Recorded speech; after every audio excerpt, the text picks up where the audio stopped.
오후의 시작 함께 하실래요? 안녕하세요. 세상의 모든 정보 아나운서 전주리입니다. 혹시 거리의 탈옥수라는 말 들어보신 적 있으신가요? 법원에서 실형을 선고받았지만 신병을 확보하지 못한, 그러니까 도주하거나 잠적을 해서 구속을 피한 자유형 미집행자를 일컫는 말인데요. 이런 거리의 탈옥수가 지난해 처음으로 6천 명을 넘었다고 합니다. 이들이 도주할 수 있었던 건 법 집행에 사각지대가 있기 때문이라는데요. 이런 상황 어떻게 봐야 하는지 잠시 뒤 사건 노트 코너에서 자세히 살펴보겠습니다. 가게를 꾸려가는 데 있어서 40대는 참 중요한 시기로 꼽힙니다.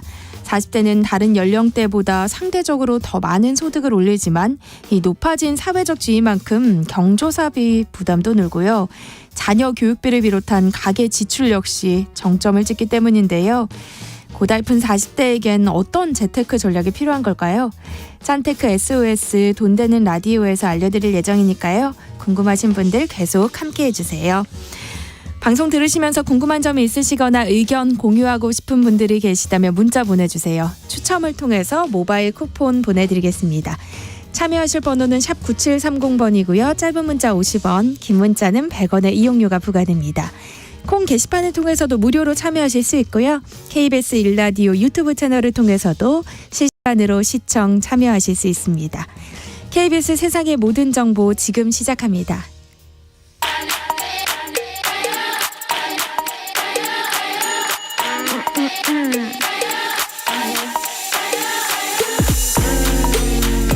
혹시 뉴스 빠뜨리셨나요? 한낮에 전해진 소식들 꼼꼼히 정리해드리겠습니다. 오늘의 뉴스 조현정 시사평론가와 함께합니다. 안녕하세요. 네, 안녕하세요. 네, 정부가 오늘 오후에 2025학년도 의대 입학 정원 규모를 발표할 예정이죠. 네, 보건복지부가 보건의료정책심의위원회를 소집했습니다. 안건은 의대 증원안을 의결하는 건데요. 지금으로서 이제 추정하는 정부가 제시할 증원 규모는 2025학년도 기준 1,500명에서 2,000명 수준이 될 것으로 유력하게 점쳐지고 있습니다. 지금 의대 정원이 3,058명이거든요. 이 숫자가 2000년 의학분업 때 의료계가 요구를 해서 351명이 감축이 됐었고 그 2006년 이후 지금까지 쭉 유지가 되는 숫자입니다. 그래서 여기서 1,500명에서 2,000명 늘린다면 적어도 50% 이상 늘어나게 되는 건데요. 일단 이걸 의결할 위원회는 위원장인 조규홍 보건복지부 장관과 각계 위원 24명으로 구성이 돼 있고 여기서 과반이 참석하고 과반 찬성이면 안건이 통과가 됩니다. 그런데 이 위원 구성을 보면 대부분 이 그동안 증원에 찬성해온 위원들이 구성이 돼 있거든요. 그래서 증원안은 그대로 의결될 가능성이 높고 결과는 회의 종료 후에 바로 공개된다고 하니까 곧이어 금방 나올 수 있을 것 같고요. 벌써부터 이 소식 들리자마자 뭐 교육 관련한 주가가 들썩이고 또 사교육의 그 학원가에서도 의대 입시반을 더 개설하려거나 뭔가 촉각을 곤두세우는 모습입니다. N수생이 좀 늘겠죠. 아무래도 그럴 것 같습니다. 안 그래도 많은데. 네, 대한의사협회는 계속해서 반대 입장을 표명해 왔는데 오늘 긴급 기자회견을 열고 총파업 가능성까지 언급했어요. 네, 대한의사협회가 분주하게 어제 긴급상임위원회를 개최했고 이어서 오늘은 긴급 기자회견을 열었습니다. 그러면서 일방적으로 정원을 발표할 경우에 총파업을 돌입하겠다라고 밝혔는데요. 의협의 주장은 보건복지부 대화기구인 의료현안협의체에서 여기서 좀 증원 규모가 조율되기를 의협은 원했는데 복지부가 응답하지 않았다라고 비판을 했습니다. 또 복지부가 의협의 일전에 증원 적정 규모를 제시하라고 공문을 보냈는데 거기에 응답하지 않은 것에 대해서는 협의체를 무시하고 공문을 보내는 건 협상 정신에 어긋난다면서 정작 복지부는 한 번도 원하는 숫자를 우리에게 공개한 적이 없다라고 주장했습니다.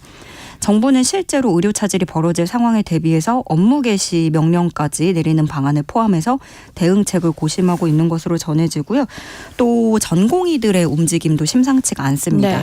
대한전공의협의회가 전국 수련병원 소속 전공의 만여 명을 상대로 자체 설문조사를 한 결과 의대 정원을 증원할 경우 파업 등 단체 행동에 참여하겠다라고 밝힌 비율이 88.2%에 달했다고 밝혔습니다.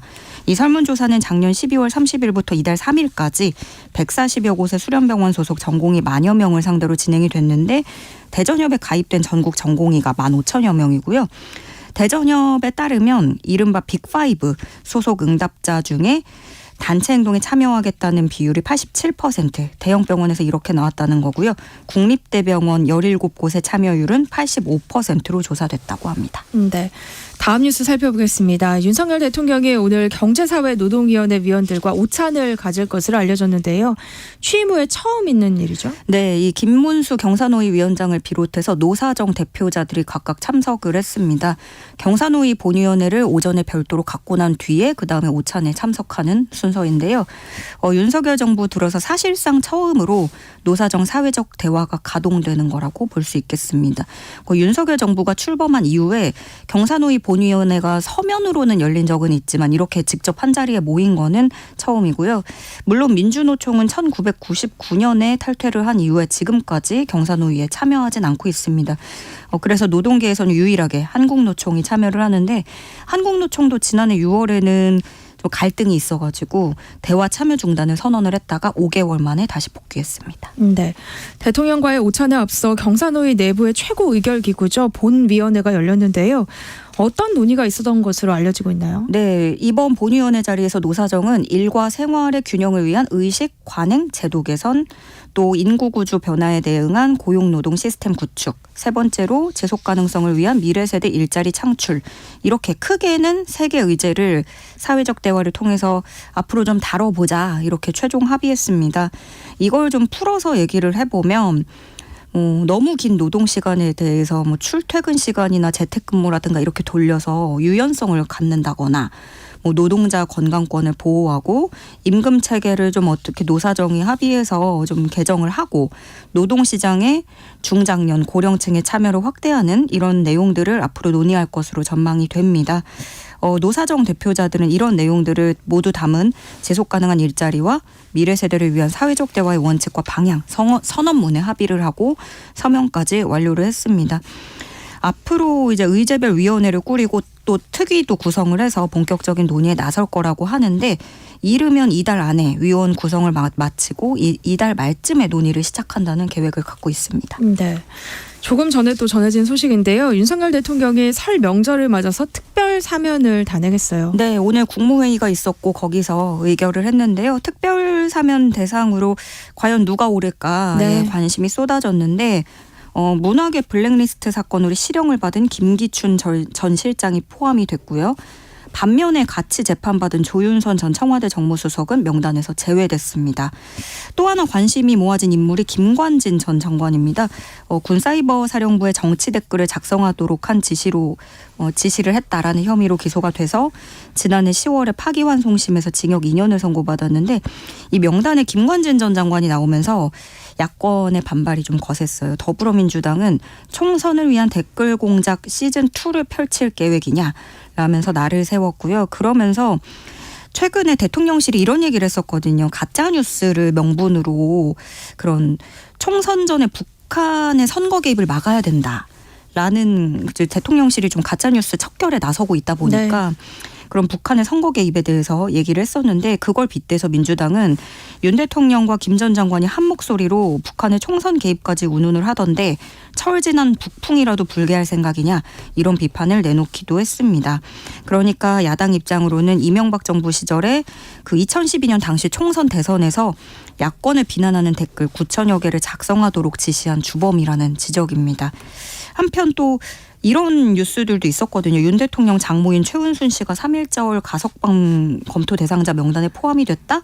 이런 보도가 일부 나왔었는데 네. 이에 대해서 법무부는 검토한 적이 없다면서 일축했습니다. 네. 이번 특별 사면은 정치인이 일부 포함됐지만 대통령실은 민생 경제에 주안점을 뒀다 이런 입장이죠. 예, 그렇습니다. 윤 대통령은 이번 사면에 경제인 5명, 정치인 7명이 포함이 되지만 무엇보다 활력 있는 민생 경제에 주안점을 뒀다라고 밝혔고요. 그러면서 운전면허 행정제재를 특별 감면하고 또 식품 적개업자라든가 생계형 어업인, 여객 화물 운송업자들에 대한 각종 행정제재 감면을 추진한다고 밝혔습니다. 또 기업 운영 과정에서 벌어진 일로 실형 복역을 마쳤거나 집행유예 기간이 지난 최태원 SK그룹 수석 부회장 또 구본상 LIG 회장은 복권이 되기로 결정됐습니다. 네. 또 어제 관심을 많이 끌었던 뉴스입니다. 경영권 승계를 위해서 삼성물산과 제일모직을 부당하게 합병시켰다는 의혹으로 3년 넘게 재판을 받아온 삼성전자 이재용 회장. 1심 판결이 나왔는데 모든 혐의에 대해서 무죄가 선고됐어요. 네, 어제 정말 가장 큰 관심이 모아진 재판 결과인데요. 네. 검찰이 칼을 겨눈 지는 5년 3개월 만이고 검찰 기소 이후에는 약 3년 5개월 만에 나온 1심 판결입니다. 그러니까 여기서 회사도 많이 등장하고 그러는데 핵심은 제일모직과 삼성물산의 합병 과정, 여기에 이재용 회장이 위법하게 관여를 했는지, 또 제일모직 자회사 삼성바이오로직스에 분식회계를 했는지, 이런 게 관건이 되는 건데요. 제일모직하고 삼성물산 간의 합병 과정에서 삼성 이재용 회장 입장에서는 비용은 좀 최소한으로 드리고 싶고, 또 지배력을 강화해야 되니까, 그리고 또 유리한 합병 비율을 만들기 위해서 어떻게 삼성그룹이 허위 사실을 공표를 하고 그렇게 해서 시세를 조종하는 각종 불법 행위를 했다라고 보는 게 검찰 입장이었습니다. 네. 그런데 1심 법원은 이런 검찰이 주장했던 이재용 회장의 19개 혐의 모두에 무죄를 선고를 했고, 재판부는 모두 범죄의 증명이 없다라고 봤습니다. 그렇다고 재판부가 승계 작업 자체를 완전히 부인한 건 아니에요. 네. 그 승계 작업 자체는 인정을 했지만 이 과정에서 어떤 모종의 불법성이 있던 건 아니다라고 판단을 한 건데요. 재판부는 합병은 삼성물산 주주에게도 이익이 되는 부분이 있어서 이 합병의 주 목적이 이 회장의 승계라고만 보기는 어렵다. 실제 주가와 증권사 리포트 등을 봤을 때 이 합병이 주주들의 손해로 이어졌다고는 보기 어렵다라고 밝혔습니다. 또 한 가지 삼성 미래전략실에서 작성했다는 프로젝트 G 문건이 있는데요. 여기에 대해서도 검찰은 이 불법 승계를 모여서 사전 모의한 결정적 증거라고 봤는데, 반면에 재판부는 계열사 지배력 강화를 위해서 효율적으로 좀 방안을 검토하는 건 자연스러운 업무다. 지배구조 개선을 종합 검토한 보고서일 뿐이다. 이렇게 봤습니다.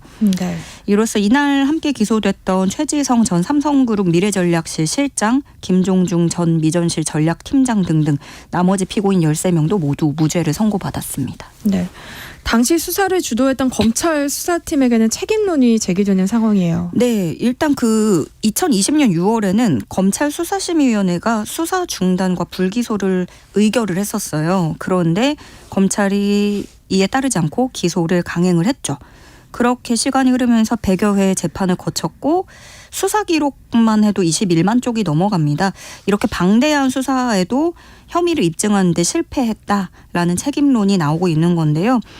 또 최근 들어서 얼마 전에 사법농단 의혹으로 기소됐던 양승태 전 대법원장, 그에 이어서 이재용 회장까지 거물급 인사들이 잇따라 무죄를 받게 된 상황이고요. 무리한 수사였다는 비판과 또 수사심의위 권고를 따르지 않아 놓고도 완패했다라는 지적이 나오고 있습니다. 그 당시 수사를 했던 인물들이 이복현 금융감독원장이 있고 한동훈 국민의힘 비상대책위원장, 윤석열 대통령이 지휘를 했는데, 그래서 윤 대통령과 한동훈 위원장이 입장을 밝혀야 된다라는 목소리도 일각에서 나오고 있어요. 더불어민주당 박용진 의원은 사건을 수사하고 기소한 검사들이 대통령 되고 법무부 장관이 됐고 재판 중인 재벌 총수가 이런 사람들과 어울려 다니니 사법부 판결에 어떤 식으로든 영향을 줄 수 있는 거 아니냐, 이렇게 지적을 했고요. 네. 앞으로 이제 그러면 이재용 회장의 그런 기동력이라든가 거취에 대해서도 관심이 쏠리는데, 그렇다고 해서 삼성이 사법 리스크에서 완전히 벗어났다고 볼 수는 없고요. 검찰이 일주일 내에 항소를 결정하면 이 회장은 앞으로도 또 재판정에 계속 출석을 해야 되는 상황입니다. 네. 이제 정치권으로 좀 눈을 돌려보겠습니다. 국민의힘 한동훈 비대위원장은 연일 시장을 찾아다니면서 민생 행보를 이어가고 있어요. 네, 어제는 서울 동대문구 경동시장을 찾았는데요. 과일과 농산물, 음식 등을 직접 구매하고 또 분식류를 시식하면서 설 연휴 전 민심 듣기에 나섰습니다. 지난 2일에는 또 경기 구리, 여기서도 전통시장을 방문했었는데, 아무래도 총선 앞두고 또 명절도 있다 보니까 민생 청취에 이게 힘을 쏟는 것 같습니다. 약 30분 정도 시장을 돌면서 시민들과 악수를 했는데, 최근에 아무래도 정치권 테러가 발생을 계속 이렇게 했다 보니까 발생하고 있죠. 네, 그러다 보니까 200명의 경호 인력과 함께 시장을 돌았습니다. 명절이라서 붉은색 복주머니에서 온누리 상품권과 현금을 꺼내서 결제를 하기도 했는데, 이후에 근처 카페에서 기자들과 만나서 경기가 굉장히 안 좋아서 많이 힘드실 거고 저희가 더 노력하겠다는 마음 그리고 미안한 마음을 가지고 왔다. 이렇게 설명을 했고요. 또 시장에서 관련 공약으로는 전통시장 상품권을 2배 늘리겠다고 밝혔다고 전했습니다. 네. 그런데 또 때 아닌 스타벅스 논란이 불거졌어요. 네, 맞습니다. 그 한동훈 위원장이 스타벅스 한 매장을 여기 경동시장 가면서 찾았어요. 여기가 청량리 청과물시장하고 경동시장 쪽에 위치해 있는데 다른 스타벅스 매장들이랑 차이점이 있다면 판매 수익 일부를 경동시장 상인들과 공유를 하는 곳입니다. 그런 좀 남다른 의미가 있는 곳이긴 하죠. 그런 만큼 한동훈 위원장도 여기서 어떤 대기업과의 그런 상생 모델에 집중을 하면서 이야기를 한 겁니다. 근데 문제의 발언이 여기서 어떻게 나오냐면 스타벅스는 사실 업계의 강자다. 여기가 서민들이 오고 그런 곳은 아니다라는 취지로 얘기를 한 거예요. 그래서 야권에서는 서민 비하라는 공세가 시작됐습니다. 개혁신당은 이렇게 말을 했습니다. 스타벅스가 허영의 아이콘이었던 시절은 20년도 더 지난 오렌지족 시절 이야기다. 이렇게 시대의 변화를 따라가지 못하고 있는 한 위원장을 보면 시대에 뒤떨어진 감각으로 집권 여당을 이끌고 있는 게 아닌지 우려하지 않을 수 없다라고 했고요. 인터넷에서도 친야 성향 온라인 커뮤니티는 물론이고 온라인 대부분의 반응이 썩 좋진 않습니다. 네. 실상 정말 현실과 동떨어진 이야기이기도 하고 어느샌가부터 스타벅스가 다른 커피 전문점들보다 가격이 떨어진 측면도 있거든요. 물론 거기가 저렴하다는 건 아니지만 네. 전체적인 물가가 너무 올랐기 때문에 그런 면이 있죠. 이에 국민의힘은 흠집내기라면서 즉각 반박에 나섰고요. 마치 물어뜯기 좋은 흠집거리 찾기에만 혈안이 된 이 같은 움직임을 경계한다. 저급한 형태다. 반발하고 나섰습니다. 네. 최근 총선 불출마를 선언한 국민의힘 김경률 비대위원이 기자를 향해서 비속어를 사용해서 논란이 일고 있어요. 일단 논란이 된 글은 지금 삭제됐다는데 네. 어떤 이야기인가요? 어떤 식으로든 김경률 비대위원은 그런 화제성은 갖고 있는 것 같아요. 노무현 재단 건축비와 정의기억연대 보조금 집행 문제를 꺼내들면서 비판을 이어가던 중이었습니다. 이거를 김경률 비대위원장이 비대위원이 되게 직격하면서 비판을 하고 있었거든요. 네. 그래서 여기에 대해서 노무현 재단과 정의연과 함께 이렇게 공방을 벌이던 도중에 야권을 비판하면서 나온 얘기인데 그 한 보도 기사가 있습니다. 정의연 측이 제출한 보고서에 자부담금이 19억 원 명시돼 있다라는 보도가 있는데 그 보도를 낸 기자를 저격을 한 거예요. 그러면서 그 기자를 향해서 XX 기자 이렇게 표현을 한 건데 이게 좀 비속어여가지고요. 네. 해당 글이 논란이 되자 삭제를 했는데 나열선 비속어 표현은 이미 널리 퍼진 상태입니다. 네. 이제 더불어민주당으로 얘기도 좀 해봤으면 했는데요. 이재명 대표가 어제 준연동형 비례대표제를 고수하겠다는 입장을 밝혔는데 민주당이 오늘 의원총회를 열고 이 문제를 논의한다고요? 네. 오늘 오후 2시에 국회에서 의총을 개최합니다. 비례대표 선거제 등 주요 현안이 다뤄질 전망인데 당내에서는 대체적으로 찬성하고 있다고는 하지만 벌써부터 그 위성정당 얘기가 나오니까 네. 그에 대한 지적도 나오고 있는 상황인 만큼 어떠한 반대 의견 또 경론까지도 벌어질 가능성도 보여집니다. 네.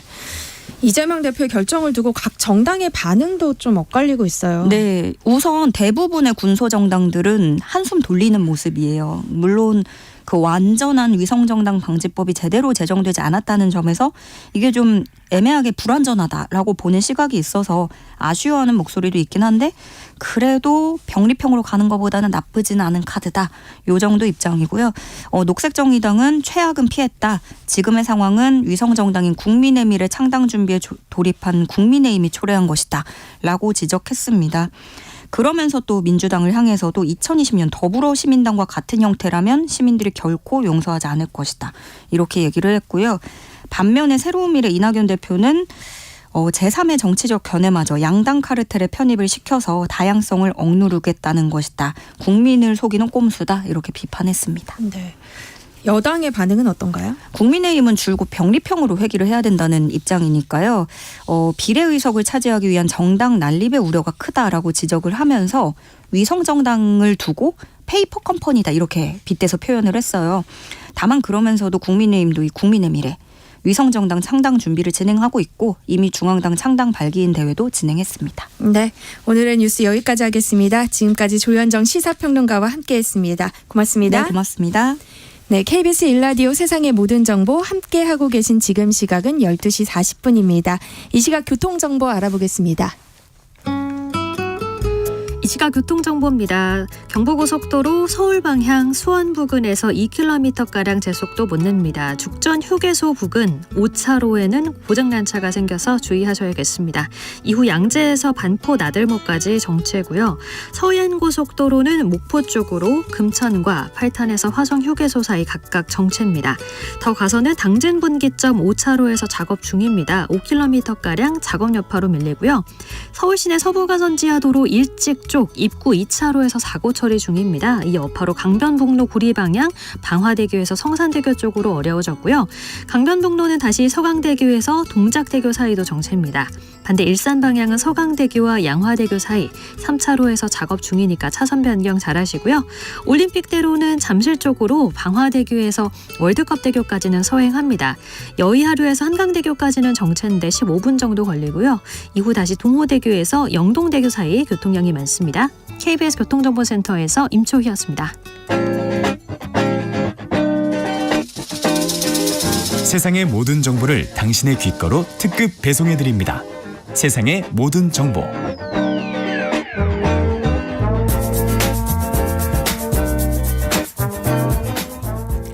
꼭 알아야 할 정보를 알기 쉽게 전달해드리는 세상의 모든 지식. 우리 사회를 들끓게 한 사건을 살펴보는 사건 노트 시간인데요. 이번 주는 특별히 화요일에 만나봅니다. 오늘도 배상훈 프로파일러와 함께하겠습니다. 어서 오세요. 안녕하세요. 네, 오늘 살펴볼 사건은 지난해 12월 초 남편의 가혹행위를 견디지 못한 아내가 극단적인 선택을 한 사건인데요. 어떤 사건인지 먼저 설명을 좀 해주시면 좋을 것 같아요. 예, 가해자 범인은 30대 후반의 전직 직업군인입니다. 육군 네. 상사 출신이고요. 피해자분은 30대 초반의 아내분인데 자녀가 있고, 근데 이제 친정 쪽하고는 조금 약간 서운한 상태였나 봅니다. 아마 이거는 이 남편이 그걸 그렇게 유도했을 가능성이 높고, 네. 2001년도부터 2021년부터 23년까지 지속적으로 이 아내한테 상당히 불법 동영상, 네. 성인 관련된 이런 거를 찍게 강요를 했고, 그걸 통해서 압박을 했는데 상당히 그런 상태에서 심리적으로 상당히 취약한 상태에서 돌아가신 사건인데, 돌아가신 후에 그 사정을 그 친정 아버지가 알게 되면서 그 자신의 사위를 고발한. 그래서 이제 지금 며칠 전에 구속이 돼서 지금 수사 중인 사건입니다. 네, 아마 가해자인 남편이 본인이 원하는 걸 얻기 위해서 아내를 좀 사회적으로 고립시켰을 가능성이 높다고 보시는 그렇죠. 거죠. 그건 뭐 상당히 높은 가능성이죠. 네, 이 남편인 김 씨는 직업 군인이었는데요. 2021년 불법 영상물을 공유하다 강제 전역 조치를 당했어요. 사실은 이제 많은 국민분들, 뭐 시청자분께서 군인, 경찰, 소방관들은 상당히 신뢰할 만한 직종으로 생각하는데, 네. 실제로 저도 경찰이 있었지만은 그것을 들어갈 때 심리검사라든가 어떤 주기적인 심리검사, 왜냐하면 이게 스트레스가 높은 직종인데 그거에 네. 비해서 상당히 심리로 취약한 부분이 있습니다. 그러니까 깜짝깜짝 놀라는 그 상당히 상상을 초월한 범죄들을 저지르고 있어요. 근데 2021년에 자신의 어떤 그 동료들과 연결된 단톡방에 이상한 그 영상물, 사실 좀 성착취물이죠. 네. 그걸 이제 공유를 했는데 그게 바로 이제 군사경찰에 탐지가 됐겠죠. 그런 상태에서 이상하게도 수사가 진행되다가 사실 수사가 무마되고 그냥 퇴역 조치되는 정도만으로, 사실은 네. 저거는 처벌을 받았어야 되고, 네. 만약에 그때 처벌을 받았다고 하면은 여기까지 오지 않았을까라고 하는 유족들의 안타까움, 아쉬움이 존재하는 거고, 왜 그랬을까? 그래서 어제 이제 다른 방송국에서는 그런 걸 했습니다. 사정을 좀 파보니까 네. 아내분 명의로 그냥 문서로 그냥 이것은 자신이 원해서 한 거라고만 조사를, 그러니까 서면 조사만 했다는 겁니다. 네. 그러니까 이거 안 되죠. 왜냐하면 이런 상당히 중대한 사건은 사실 소환을 하거나 아니면 참고인 조사를 통해서 진위를 확인해야 되는데, 사실 이건 대단히 의문스러운 정황으로 그냥 혐의 없음도 아니고 사건 자체가 사라져 버린 겁니다. 만약에 그때 사건 처리를 해갖고 처벌이 됐으면 이 아내분은 지금처럼 이렇게 되지 않았을 거라고 하는. 근데 전후 사정은 대충 짐작은 갑니다. 왜냐하면은 네. 우리 군사경찰 옛날 헌병이라는 직종은 그 지휘권에 예속이 됩니다. 사실은 이게 전문적으로 어떤 뭐 직업군인을 조사할 수 있다. 사실은 그렇지 않습니다. 하다 보면 여러 군데에서 압력이 들어옵니다. 외압이 들어오나요? 그렇죠. 왜냐하면 기수문화니까. 그러니까 이제 말하자면 적당히 사표받는 걸로 처리해. 이런 식일 가능성이 상당히 높습니다. 그러니까 이게 일종의 관례 나쁜 거라고 하죠. 나쁜 거죠. 그걸 개혁하려고 부단히 노력을 했죠. 네. 저기 우리 육군에서도 아니면 군에서도. 근데 그렇게 됐을 가능성이 높습니다. 이거는. 정말 안타깝네요. 그때라도 뭔가 처벌이 이루어졌으면. 그렇죠. 근데 김 씨가 불법 영상물을 공유했다가 강제 전역 조치를 당한 게 2021년이잖아요. 그렇죠. 이때는 N번방 방지법이 시행되는 등 불법 영상물 근절책이 가장 쏟아지던 때였는데 어떻게 강제 전역 조치만 당했을까요? 그러니까요. 그만큼 우리 군이 어떤 성인지 감수성이라든가 아니면 피해자 중심의 이런 것과는 전혀 별도의 섬 같은 영역이 아니었을까. 사실 뭐 그 근처에 여러 가지 그 여성 중사가 상당히 심각한 그 성착취라든가 이런 걸 압박 당했던 부분이 있었지 않습니까? 성추행을. 네. 그러니까 그런데도 실제로는 그런 실질적으로는 조치가 안 됐을 부분이에요. 이게 굉장히 네. 아쉬운 부분이고 네. 지금 이제 국방부에서도 이걸 조사한다고 하는데 지금 조사하면 뭐 합니까? 이미 분 돌아가셨고. 네, 고인이 되셨으니까요. 예. 네. 그렇다면 이 김 씨는 그 이번 사건 이전부터 좀 음란물에 중독된 상태가 아니었을까라는 생각이 드는데 교수님 어떻게 보세요? 그러니까 이제 이런 거는 사실 섹슈얼 어설트 부분은 그냥 한 번에 뚝 떨어지지 않습니다. 절대 그건 불가능합니다. 그러니까 말하자면 어떤 이런 성착취물에 중독이 된다는 것은 네. 기본적으로 판매라든가 그거를 타인과 공유할 것을 동시에 진행이 될 수밖에 없습니다. 네. 그래서 이제 예전에는 이거를 이제 뭐라고 하는 컬렉터라는 개념을 씁니다. 옛날에는 컬렉터라는 개념을 썼고 네. 이제 요새는 이제 트레이더라는 이게 트레이더가 뭐 무역군 같은 게 아닙니다. 실제 FBI에서 이런 자들을 이렇게 부릅니다. 네. 그러니까 얼마나 많으니까 이렇게 일반 명사화 됐겠습니까? 그러니까 아마도 중독이 됐을 뿐더러 상당히 범죄화된 자일 가능성이 높은데 문제는 우리의 군사경찰은 이런 거에 대한 감은 전혀 없습니다. 왜냐하면 이런 사람들을 수사해 보지도 않았을 것이고 제가 이제 군사경찰을 가르쳤을 때도 깜짝 놀라는 거는 네. 이런 걸 잘 모르는 거예요. 왜냐하면 그건 군사경찰이니까 그런 거예요. 그래서 이제 아시다시피 이제 군내 성범죄를 일반 경찰이 하게 된 이유도 사실 그렇게 된 거죠. 근데 네. 그때는 그 당시에는 그런 감이 없었던 것 같아요. 네. 이런 불법 영상물 얘기가 나올 때마다 성도착증이 거론이 되잖아요. 성도착증 진단은 어떤 기준으로 내려지나요? 성도착증 기준은 사실은 굉장히 좀 넓습니다. 범죄성이 가장 중요한 부분인 거고 이것이 이제 뭐 오해하시는 부분은 그겁니다. 혼자 뭐라는 가학적인 성행위를 혼자 아니면은 동의하에서 하면 문제가 아니지 않느냐. 그렇습니다. 원칙성은 그렇습니다. 네. 그런데 문제는 그렇게 될 수가 없습니다. 거기서 멈추지 않는다는 말씀이신 절대 안 거죠? 되는 거죠. 예. 네. 그러니까 만약에 어떤 타인에 대한 공격성이 조금이나 나타나면 반드시 수사가 진행됐어야 되는 거고 그것이 안 된 것이 지금 이와 같은 큰 문제가 된 거죠. 아, 그렇군요. 2021년 강제 전역 조치를 당한 이후에 이제 아내에게 성관계 영상 촬영과 성인 방송 출연을 요구했다고 하잖아요. 근데 이런 증거를 가지고 아내가 그렇게 안타까운 선택을 하기 전에 경찰에 신고를 하거나 그냥 이혼 절차를 좀 밟았으면 어땠을까 하는 좀 안타까움이 드는데요. 교수님은 어떻게 보세요? 그러니까 지금 시청자분들께서 좀 이상하게 생각해 주셔야 됩니다.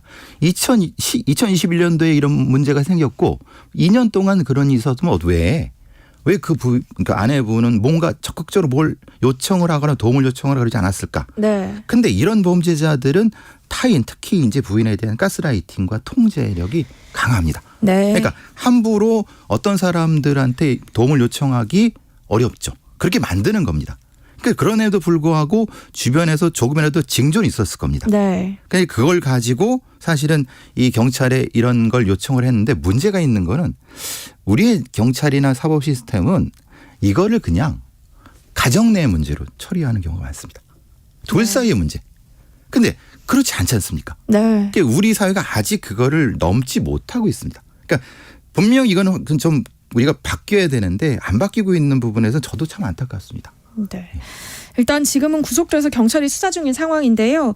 만약 지금 이런 사실들이 다 확인이 된다고 가정을 한다면 김 씨는 어떤 처벌을 받게 될까요? 강요, 강금이 뭐 두 정도고 조금 더 나가면은 성폭력 처벌법에 이런 성착취물을 어떤 판매한 부분도 들어갈지 어떨지 모르겠지만 근데 증거를 찾기가 쉽지 않을 텐데 네.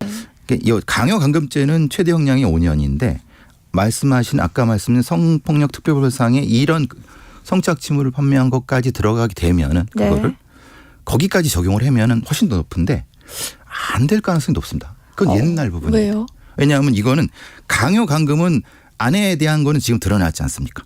네. 근데 문제는 그 이전에 했던 부분은 군사경찰이 수사를 했던 기록이 있는데 네. 그거를 공유할 것인지 아니면은 그 자체를 엉성하게 엉망으로 했으면은 사실 나오기 없는 거죠. 그러니까 그들한테 이거를 좀 공유해달라고 해야 되는데 네.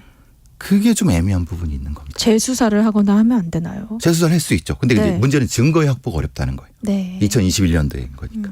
그러니까 이게 사실은 이 기관 간의 협조의 문제가 그래서 좀 어려운데 어쨌든 적용만 되면 엄중히 처벌을 받게 될 건데 그렇지 않다는 문제 때문에 좀 걱정을 합니다. 네.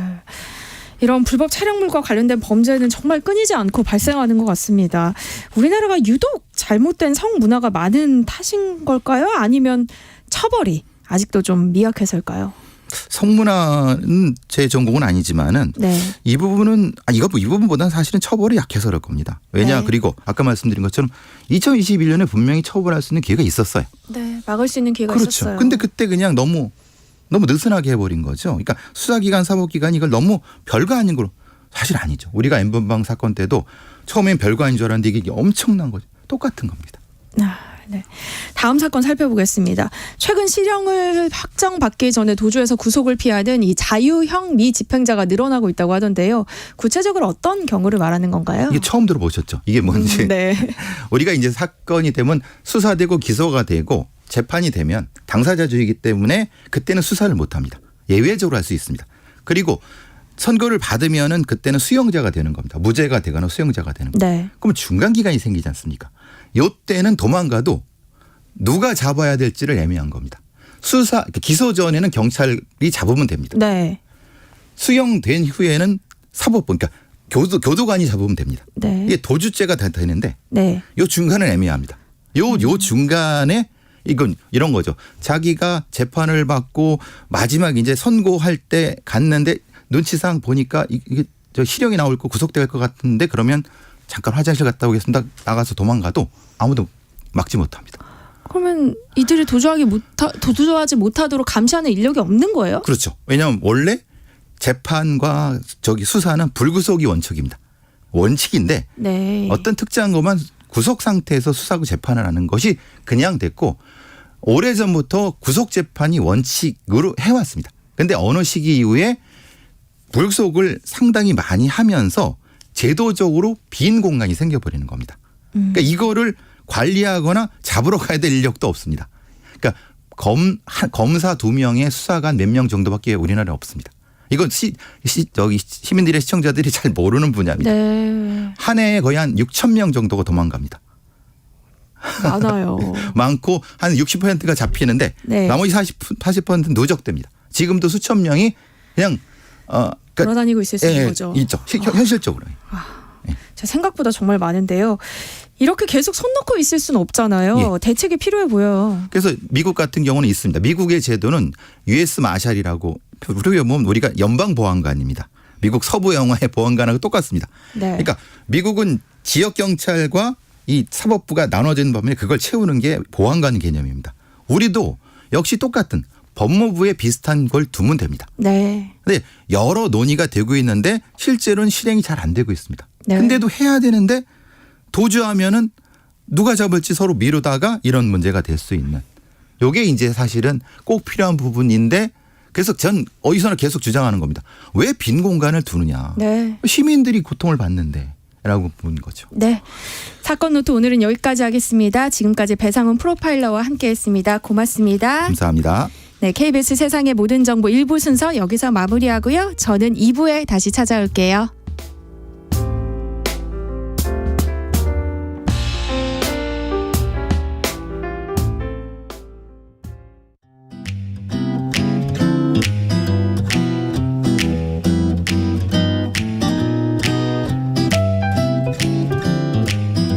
바른말 고운말입니다.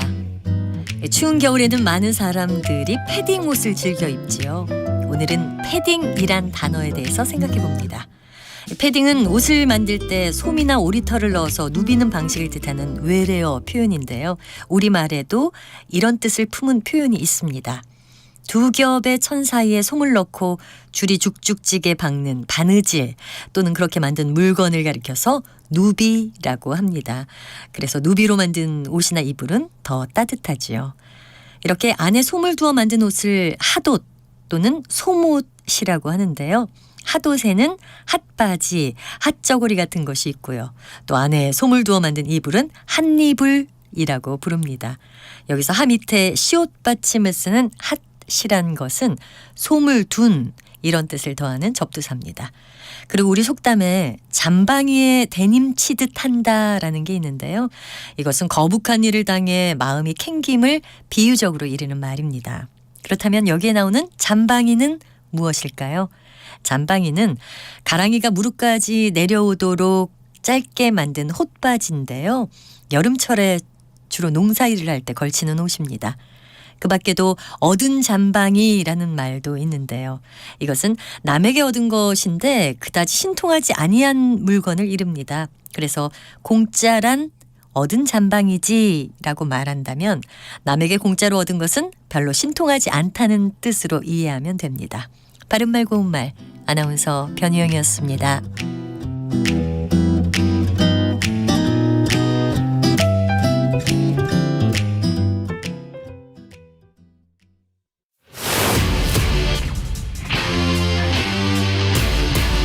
토론에 정답은 없습니다. 토론이 세상을 바꿀 수도 없습니다. 하지만 질문은 새로운 세상을 만들 수 있습니다. 질문으로 올바른 세상을 만드는 첫걸음.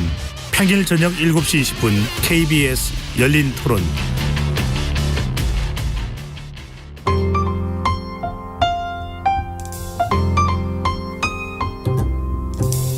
어떤 하루 보내고 계신가요? 눈코 뜰 새 없이 바쁘게 지나가는 한 주.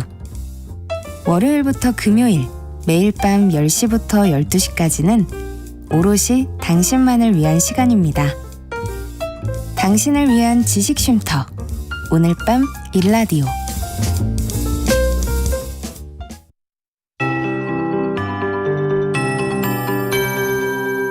KBS 58분 날씨. 비와 눈은 대부분 그쳤지만 하늘이 흐립니다. 밤까지는 전국 곳곳에 빗방울이 떨어지거나 눈이 날리겠고요. 제주도 산지는 늦은 오후까지, 강원 영서는 저녁 한때 1cm 안팎의 눈이 내리거나 비가 조금 오는 곳이 있겠습니다.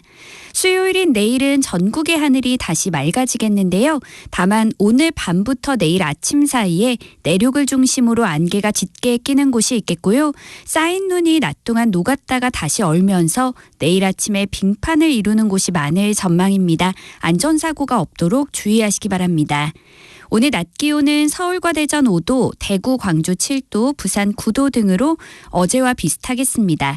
내일 아침에는 오늘보다 2도에서 4도 정도 기온이 떨어지며 서울 영하 2도, 대구 0도 등으로 춥겠지만 평년 기온보다는 1도에서 5도 정도 높겠습니다. 내일 낮 기온은 오늘과 비슷할 전망입니다. 한편 동해안과 경남 해안, 제주도 해안은 오늘까지 높은 물결이 갯바위나 방파제를 넘는 곳이 있겠습니다. 주의하시기 바랍니다. 당분간 대체로 맑은 가운데 평년과 비슷하거나 조금 높은 기온을 보일 것으로 예상됩니다. 현재 서울의 기온은 2.9도, 습도는 79%입니다. 송소진입니다.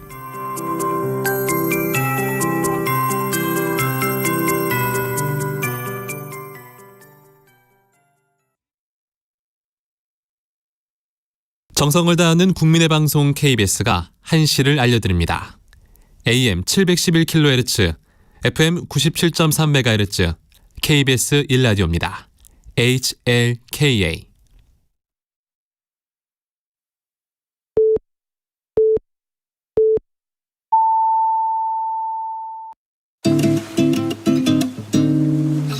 나른한 오후를 책임질 영양 만점 지식 비타민. 세상의 모든 정보.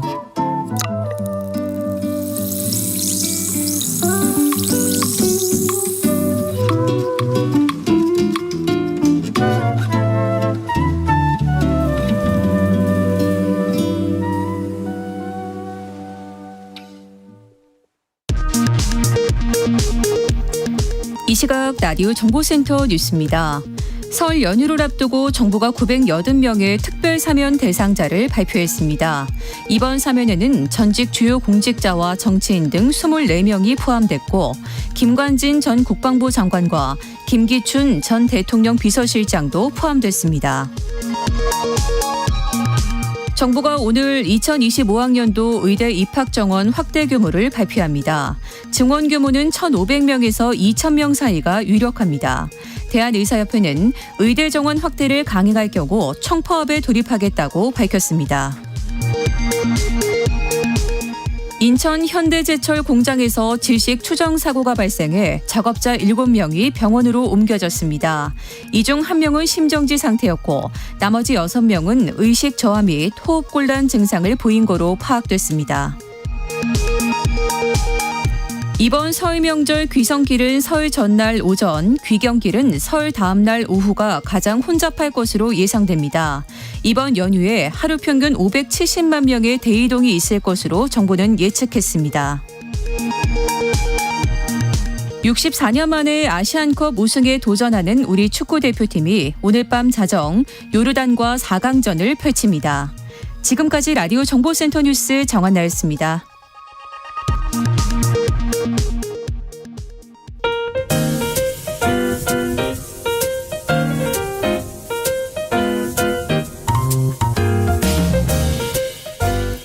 정신없이 바쁜 하루, 지금 우리 주변에서 벌어지고 있는 사건 사고 소식들 한숨 돌리며 살펴보시죠. 하프타임 뉴스 박지원 뉴스캐스터와 함께합니다. 안녕하세요. 안녕하세요. 강원도 곳곳에 내려진 대설특보는 모두 해제가 됐지만 4일부터 내린 눈의 양이 어마어마해요. 네, 강원 산지에 30cm가 넘게 눈이 쌓였는데요. 오늘은 또 더 내린다고 합니다. 항공기와 여객선 발이 묶인 거는 물론이고요. 밤사이 도로까지 얼어붙을 정도입니다. 현장 사진을 찾아봤는데 대관령이 그림같이 하얀 눈으로 뒤덮여져 있고요. 제설기가 쉴 새 없이 눈을 치워도 쉽게 길이 트이질 않습니다. 눈더미에 파묻힌 차를 힘껏 밀어도 바퀴만 헛돕니다. 나흘 전 폭설이 내렸는데 이게 녹기도 전에 또다시 많은 눈이 오면서 오늘 오전 6시 현재 강원 미시령은 141cm 적설량을 기록하고 있습니다. 어젯밤까지 전국에서는 항공기 11편과 여객선 53척이 통제가 됐고 국립공원 탐방로 진입이 또 금지가 되어 있습니다. 이번 대설로 통제됐던 강릉의 안반대기길 4.6km 구간은 이날 오전 11시부터 통행이 다시 재개가 되고 전날에 결항됐던 원주발 제주행 항공기도 다시 운행을 한다고 합니다. 국립공원 탐방로 71곳도 점검 후에 통제가 해제될 예정입니다. 이날 오전 8시 기준으로 눈길 사고 접수 충돌 건수는 총 13건으로 전날 오후 5시 기준 7건보다 더 늘었고요. 병원으로 이송된 사람은 이날 오전 8시 기준으로 7명이었습니다. 그리고 전날 오후 8시쯤에 강원도 횡성군 둔내면 조항리 한 도로에서는 60대 운전자가 몰던 렉스톤 차량이 눈길에 미끄러지면서 4m 아래 하천으로 추락을 했는데 이 사고로 운전자는 원주의 한 대형병원으로 이송됐습니다. 네. 중대본은 대설특보가 일부 도서, 산지를 제외하고 모두 해제됨에 따라서 한 6일 오전 8시부로 중대본 1단계를 해제했고 대설 위기경보 수준도 주의에서 관심 단계로 하향 조정했습니다. 이번 눈이 오늘까지 강원과 충청 지역에서 1cm, 제주도 산지에서 최대 3cm, 서울은 0.1cm 더 내릴 수 있다고 내다보고 있는 만큼 출퇴근길 주의하시는 게 또 필요하실 것 같습니다. 네, 퇴근길 특히 조심하셔야 될 것 같습니다. 다음 뉴스로 넘어가 볼게요. 얼마 전 웹툰 작가 조우민 씨가 입장 발표를 했는데 이번에는 조우민 씨 아들을 정서적으로 학대한 혐의로 유죄 판단을 받은 특수교사가 직접 입장문을 발표했어요. 웹툰 작가 주호민 씨로부터 아동학대 혐의로 고소를 당해서 선고 유예 판결을 받은 특수교사 A씨가 이번에 직접 입을 연 겁니다. 네. 특수교사 A씨는 오늘 오전 수원지방법원에서 기자회견을 열고 학생 가방에 녹음기를 넣기 전에 학부모가 학대 의혹과 관련해서 어떤 노력을 했는지 고려를 해야 한다라고 하면서 불법 녹음을 증거로 인정한 재판부 판단에 많이 아쉽다라고 토로를 합니다. 전체 발언 취지를 보면은 학대 정황이라고 말하긴 어렵긴 하지만 그래도 부모가 속상할 수 있다라는 사법부 지적은 겸허히 받아들이겠다라고 하지만 A씨는 자신이 학생들을 비하하는 발언을 했다는 주호민 씨의 주장은 허위라고 주장을 하고 주 씨가 명예를 훼손을 했다라고 꾸준히 주장을 하고 있습니다. 참고로 A씨는 지난 1일 1심에서 벌금 200만 원의 선고 유예 판결을 받았습니다. 네. 주호민 씨는 최근 한 신문사와의 인터뷰에서 그간의 심경을 털어놓았는데요. 고 이선균 씨를 언급해서 또 논란이 일고 있어요. 앞서서 라이브 방송을 통해서 주호민 씨는 그동안 자신의 심경에 대해서 밝혔었잖아요. 그래서 이 과정에서 자신이 아동학대 신고 기사가 나고 3일째 됐을 때 죽어야겠다라고 생각했다라고 말을 하는데요. 그 이후 언론과의 인터뷰에서 문제가 됩니다. 주호민 씨는 고 이선균 씨의 사망 소식을 듣고 그분이 저랑 똑같은 말을 남겼다라고 하더라. 개인적으로 알지는 못하지만 그래도 추도하는 기도도 혼자 했다라고 하면서 굳이 이 이야기를 꺼내듭니다. 그의 발언에 많은 보도가 쏟아졌고 대부분의 대중들은 일면식도 없는 고 이선균 씨를 언급하는 것은 선을 넘었다라는 비난들이 들끓고 있습니다. 네. 그러니까 고통의 심경을 비유한 것이긴 하지만 이번 사건과 굳이 전혀 관련이 없는 고인을 공개적인 인터뷰에서 언급할 필요가 있었을까라는 의견인 거죠. 해당 인터뷰에서 고 이선균 씨를 언급한 부분은 삭제된 상태이지만 후폭풍을 막을 수는 없을 듯합니다. 네. 부영그룹이 아이를 낳은 임직원에게 자녀 1인당 1억 원의 출산 장려금을 주겠다는 아주 파격적인 지원책을 발표했어요. 네, 파격적입니다. 저출생 위기에 요즘 기업들도 이제 저마다 다양한 대책들을 내놓고 있는데요. 이중근 부영그룹 회장은 아이 한 명을 출산할 때마다 직원들에게 현금 1억 원씩 주겠다라고 발표를 한 겁니다. 2021년 이후 출산한 자녀 한 명당 1억 원씩 그 자리에서 직원들의 통장으로 입금이 됩니다. 네. 자녀 둘을 낳은 직원들은 그러면 2억 원씩을 받아서 직원 66명이 모두 70억 원을 받게 되는 거고요. 네. 그것도 그냥 특정 기간에 걸쳐서 돈을 쪼개서 주는 방식이 아니라 한 번에 바로 지급이 됩니다. 대한민국이 현재 이제 출산율로 저출산 문제가 계속 지속이 되면은 20년 후에는 국가 존립의 위기에 겪게 될 것이다라는 불안감 위기 속에서 이렇게 좋은 취지를 갖게 됐다라고 언급을 했습니다. 네. 아니 저출생 문제를 정부가 이 심각성을 인식하고는 물론 있지만 그렇죠. 거기에 또 이 기업까지 나섰다는 게 좀 이목이 쏠리긴 하는데요. 그런데 뜻밖의 문제에 부딪혔어요. 문제는 이 출산 장려금을 받은 직원이 적지 않은 돈을 세금으로 내야 한다라는 겁니다. 지원금이라고 하지만 회사가 근로자에게 준 돈이기 때문에 이걸 근로소득으로 본다라고 하면은 원래 받던 연봉과 합쳐서 1억 5천만 원을 초과 구간에 들어갈 가능성이 크게 되죠. 근데 이럴 경우에는 최대 38%의 세율이 적용이 되는데 그러면 4천만 원에 가까운 돈을 그냥 세금으로 내야 되는 겁니다. 네. 물론 남은 6천만 원의 돈이 큰 돈이긴 하지만 지원 효과는 반감된다라고 느껴질 수밖에 없는 겁니다. 그래서 부영 측은 근로소득이 아니라 직원의 자녀에게 직접 증여하는 방식을 택하기로 했습니다. 이럴 경우에 어떻게 되냐면요. 네. 증여세 10%를 적용받아야 1,000만 원 정도를 세금으로 내면 됩니다. 다만 지원금을 근로소득으로 볼지 아니면 증여로 볼지는 최종적으로는 이 세무당국의 판단에 따라서 결정되기 때문에 네. 아직까지는 두고 볼 문제입니다.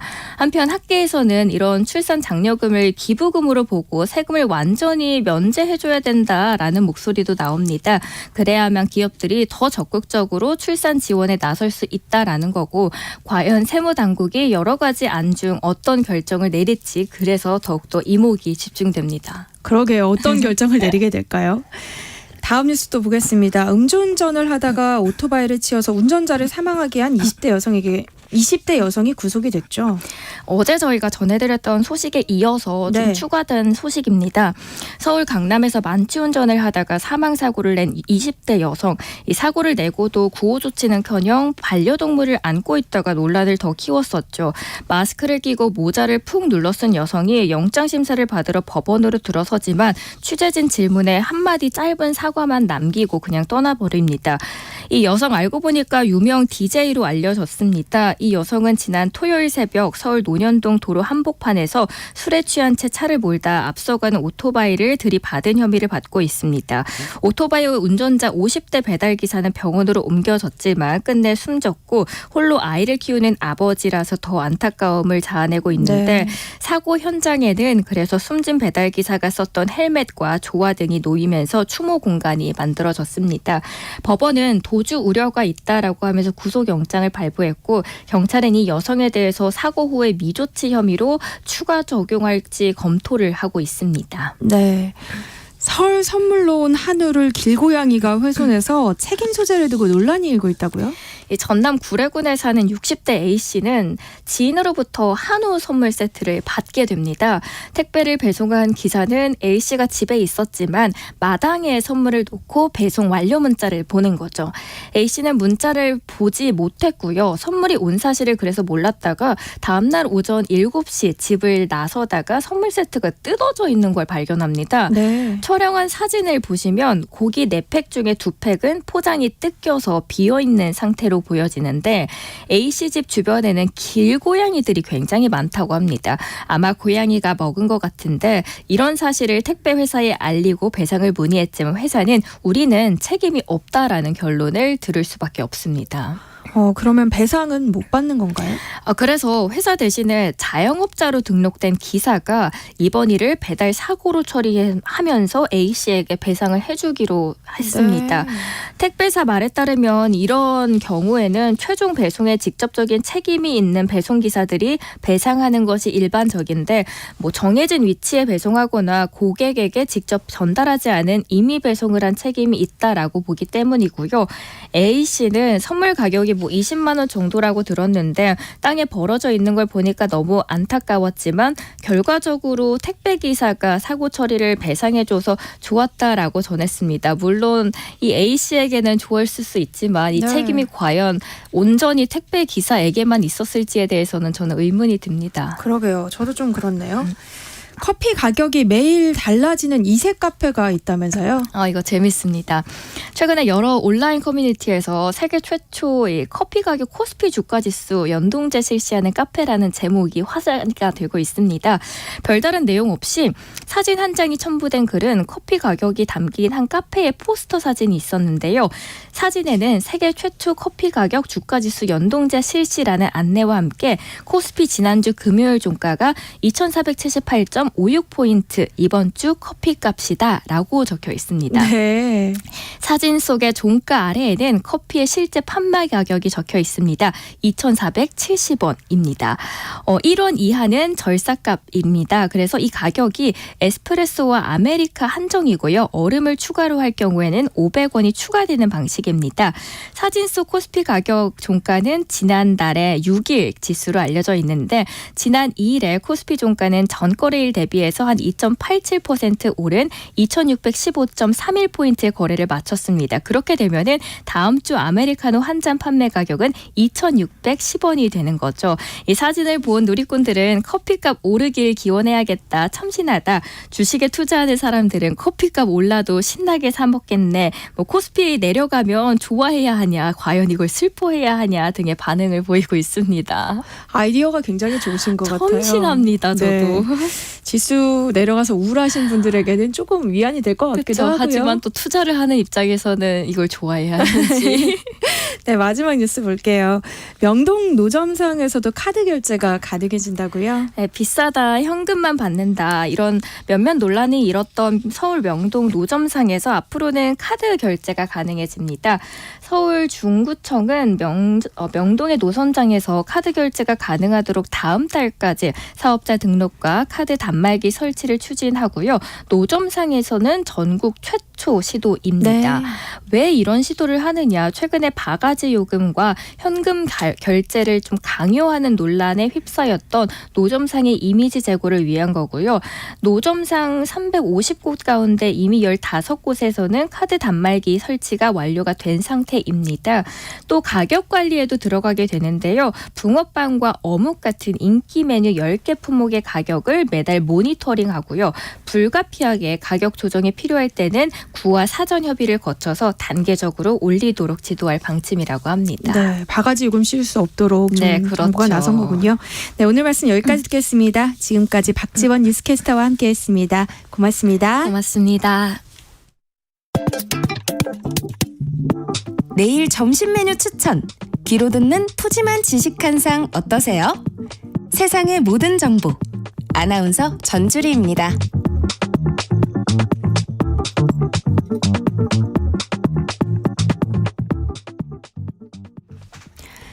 허리띠를 졸라매도 벅찬 고물가 시대. 여러분 주머니 사정에 꼭 맞는 맞춤형 재테크 솔루션을 처방해 드립니다. 짠테크 SOS 돈 되는 라디오 한국경제교육원 서형로 원장님과 함께하겠습니다. 어서 오세요. 네, 안녕하세요. 네, 오늘은 또 어떤 이야기 준비하셨나요? 지난주 문자를 통한 질문도 있었고 네. 실제 강의나 요청이 제일 많은 40대 맞벌이 가정의 이야기를 하려고 합니다. 네. 40대 맞벌이 가정은 주로 어떤 고민을 가지고 있을까요? 미래의 특정 목적 자금인 주택 마련 자금, 대출 상환, 재테크 등의 상담을 주로 이루지만 네. 근본적인 돈 관리나 투자 등으로 인해서 부부가 마찰이나 갈등으로 인해 상당하는 경우도 많습니다. 저 왜 갑자기 찔리죠? 최근 상담한 분의 경우 중2와 초등학교 6학년 남매를 키우고 있었는데요. 네. 작은 아이가 성인이 될 때까지 7년 정도 남았는데 그때쯤이면 남편은 56세, 아내는 52세. 노후에 대한 준비를 해야 할지 고민이 되는 시점이었는데 네.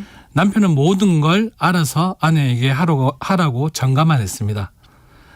이유인즉슨 남편의 입장에서는 아내의 감을 믿고 재작년 봄에 의정부 쪽에 갭 투자로 투자용 아파트를 매입했는데 네. 한없이 떨어지고 있는 상황에 관련해서 아무런 큰 잔소리 없이 지나갔지만 남편이 비상금을 가지고 투자한 가상화폐하고 네. 주식 투자에 대해서 아내가 계속 잔소리를 했다고 하네요. 아, 그러니까 아내가 이제 갭 투자로 투자한 아파트가 떨어진 거는 이제 남편 입장에서 꾹 참았는데 네. 아내는 이제 남편이 가상화폐 투자해서 손해를 본 걸 계속 뭐라고 한다, 뭐 이런 네, 거군요. 거의 반토막이 났습니다. 아, 반토막이 났어요. 네. 근데 이렇게 뭐 재테크나 투자와 관련해서 생각이 다른 부부들 많잖아요. 네, 많습니다. 더러 상담하는 경우가 많은데 부부가 살아가면서 경제적인 부분에서 가장 기본적인 돈 관리에 대한 조율이 없어서 마찰로 시작해서 부부 갈등으로 심화되어가는 경우가 종종 일어납니다. 네. 결혼 후 돈 관리에 있어서 습관이 진짜 중요한 이유는 혼자 생활할 때는 내가 돈을 벌고 내가 관리하고 쓰고 싶을 때 쓸 수 있기 때문에 자기의 생활 패턴대로 지출을 했습니다. 네. 그런데 그런 소비 습관이 잡혀있는 가정에서 두 사람이 맞추는 가정에서 돈 관리를 따라하는 부부도 많이 봐왔습니다. 네. 그렇기 때문에 돈에 대한 어떠한 생각을 하고 있는가도 무척 중요합니다. 네. 지금 방송 듣고 계신 분들 가운데서 부부간의 경제관념이 달라서 갈등을 겪고 계신 분들, 또 40대에 접어들어서 노후 준비로 좀 고민하시는 분들 많이 계실 것 같은데요. 방송 들으시면서 궁금하신 점 있으시면 문자로 좀 참여해 주시면 좋겠습니다. 짠테크 SOS 돈 되는 라디오 서영로 원장님이 명쾌한 답을 드립니다. 참여하실 번호는 샵 9730번이고요. 짧은 문자는 50원, 긴 문자는 100원의 정보 이용료 있습니다. 콩 게시판 또 KBS 일라디오 유튜브 채널을 통해서도 무료로 참여하실 수 있습니다. 저희가 추첨을 통해서 모바일 커피 쿠폰도 보내드립니다. 그런데 부부 사이에 생각이 다른 부분을 맞춰가는 게 사실 가장 어려운 거잖아요. 특히 돈 문제는 더 그럴 것 같아요. 네, 맞습니다. 많이 어렵죠. 부부의 나이가 다를 수도 있고 생각하는 정년에 대한 부분도 다를 수 있습니다. 그리고 자식을 잘 케어해야 한다고 생각하고 있지만 이에 따른 가중도도 부부가 서로 다를 수 있습니다. 네. 그로 인해서 재테크 수단도 달라질 수 있고요. 예를 들어 아내는 먼 미래의 재무 상황을 생각해서 재테크를 꿈꾸고 남편은 일차적인 정년에 대한 부분을 걱정해서 재테크를 가까운 시일 내에 재무 상황을 보고 재테크를 할 수 있습니다. 재테크 상품의 연성이 보장된다면 문제가 없겠지만 만약 남편이 예상외로 갑작스러운 퇴직이 되었는데 아내가 먼 미래를 보고 부동산 갭 투자를 했다가 갑자기 지금처럼 손실이 나면 어떻게 될까요? 반대로 아내가 먼 미래를 보고 노후에 살 전원주택지에 땅을 사서 집을 짓자고 했는데 남편이 아내 몰래 주식 투자를 했다가 어느 날 반토막 난 계좌를 아내가 알면 또 어떻게 될 것 같아요. 네. 그렇기 때문에 나 몰래 나 혼자 투기가 되지 않기 위해서 부부가 많은 대화를 하고 서로의 목표도 정확히 인지한 채 함께 재테크를 해야 합니다. 또한 부부는 경제적인 공동체로서 서로를 인식하고 일상적인 소통을 통해 지출 관리나 재테크를 해야 되는데 그래야지 투기가 아닌 투자가 됩니다. 네, 부부가 많은 대화를 해야 하고 서로 동의를 한 상태에서 투자를 해야 된다. 뭐 이런 말씀이신 네. 것 같은데요. 아까 사연자처럼 보통 주식, 뭐 부동산 투자 많이들 하잖아요. 그런데 투자라는 게 항상 성공할 수만은 또 없어요. 네, 맞습니다. 리스크가 있다 보니까 실패로 끝나는 경우들도 있는데 이럴 때 또 부부 사이가 틀어지는 경우가 많더라고요. 맞습니다. 주식과 부동산 투자를 결정할 때 어떤 걸 좀 조심하면 좋을까요? 보통은 주식 투자를 할 때 기본적인 차트와 거래량 분석, 영업 실적이나 유무상증자, 특허 출원 등의 공시 등을 수시로 확인을 해야 됩니다. 네. 그리고 부동산 시장 또한 처음 재테크를 시작한다면 좀 더 장기적인 관점으로 접근을 해서 특정 기간을 보유내주는 거주를 통한 양도 차익에 대한 비과세 부분 등이 포함되는 각종 세금 등도 고려해야 하고 세금도 잘 봐야 네. 되는군요. 특히 주인말에 현혹되어서는 안 됩니다. 네. 네, 말씀하십시오. 주의말에 잘 네. 현혹되는데요. 그 가장 대표적인 게 예를 네. 들어서 내가 투자할 옆 동네가 재개발된다고 내가 투자할 부동산이 바로 재개발이 이루어져서 큰 돈을 벌 수 있다는 생각을 버려야 합니다. 네. 재개발이나 재건축은 거기에 맞는 몇 가지의 절차라는 게 있는데 조합도 만들어지지 않는 지역에 언제 재개발을 한다는 것일까요? 네. 부동산은 움직일 수 없는 부동성의 성격을 띈 자산이기 때문에 어느 곳에 위치하고 있는가가 가장 중요한 요인입니다. 신도시 건설, SOC 사업의 도로나 항만 건설, 전철역, 고속철역, 대규모 공원 조성 등등 향후 개발이 계획된 지역이나 아직까지 저평가된 지역인가를 기준으로 해서 하나씩 체크해 나가면 좀 더 판단하기 쉬울 것입니다. 네. 투자하기 전에 고려해야 할 것들이 참 많네요. 맞습니다. 주식 투자를 하든 부동산 투자를 하든 혼자서 하기에는 너무 광범위하기에 부부가 같이 분담을 하면서 하는 게 좋습니다. 가령 예를 들어서 주식 투자를 한다면 서로 공부해야 할 부분을 분담하고 투자 시기와 금액을 각자 정해놓고 연말에 결산을 통한 집안일 며칠 면제 등의 내기를 하면서 재테크를 하는 방법도 좋고요. 네. 부동산 투자 같은 경우에는 많이 봐야 되잖아요. 그렇죠. 임장이 중요하죠. 네, 임장이 중요하죠. 임장이 중요하니까 부부가 임장을 한다는 생각을 하지 말고 데이트를 한다고 생각을 좋네요. 해서 네, 주말에 투자할 지역 근처에 데이트 겸 임장을 해보는 것도 좋습니다. 이런 재테크 상품은 결국에는 현재 상황을 대변한 금리 인상과 인하 여부 추이와 정부의 정책 등에 좌지우지하듯이 부부의 경제 상황인 서로의 예상 정년에 따른 노후 문제와 자녀 교육비의 한계치 등을 부부가 대화를 통해서 확실한 선을 긋고 준비하는 게 맞다고 봅니다. 네, 부부 사이에 자녀 교육비 상한선을 두고도 약간 갈등이 있을 수도 있는 많이 것 같아요. 싸우죠. 네. 네.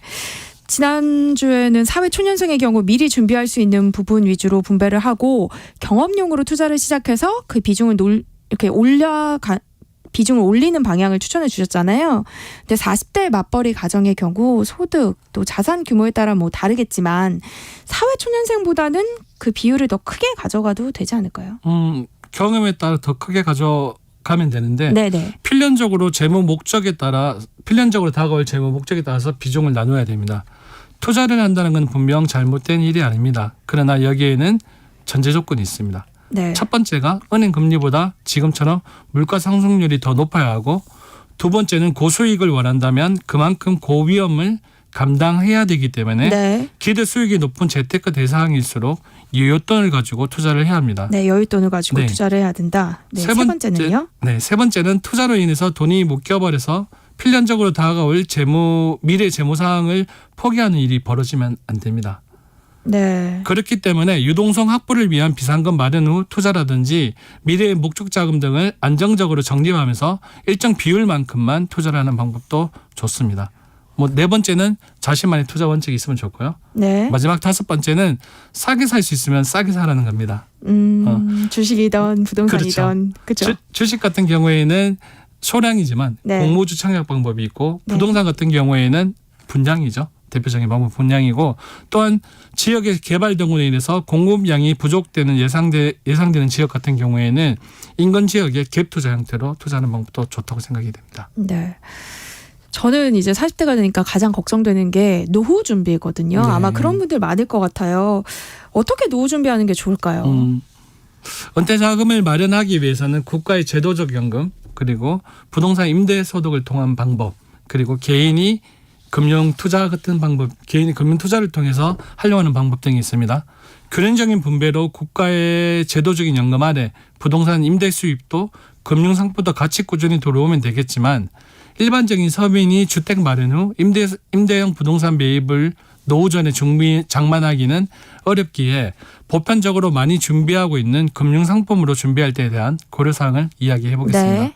노후라는 재무적 이벤트가 현재 나이 대비 준비 기간이 꽤 걸리잖아요. 네. 준비 기간이 꽤 걸리고 또한 사망 시까지 계속적으로 연금을 수령할 수 있기에 첫 번째는 장기간 운영되는 상품을 선택해야 됩니다. 네. 1년에 한 번씩 갈아타야 하는 단기 상품을 선택했을 시에는 원금에 대한 손실 때문에 그리고 손실이 나면 재투자 금액이 줄어들잖아요. 네. 그래서 보수적인 접근을 가장 우선적으로 해야 되고 그리고 그렇게 되면 노후 자산에서 투자해야 되는 비중이 높아지기 때문에 현재의 삶을 영위할 수가 없습니다.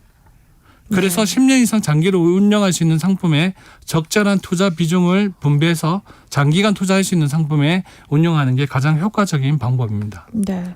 그럼 두 번째는 어떤 점을 고려해야 할까요? 두 번째는 세금이죠. 세금 혜택을 최대한 누려야 됩니다.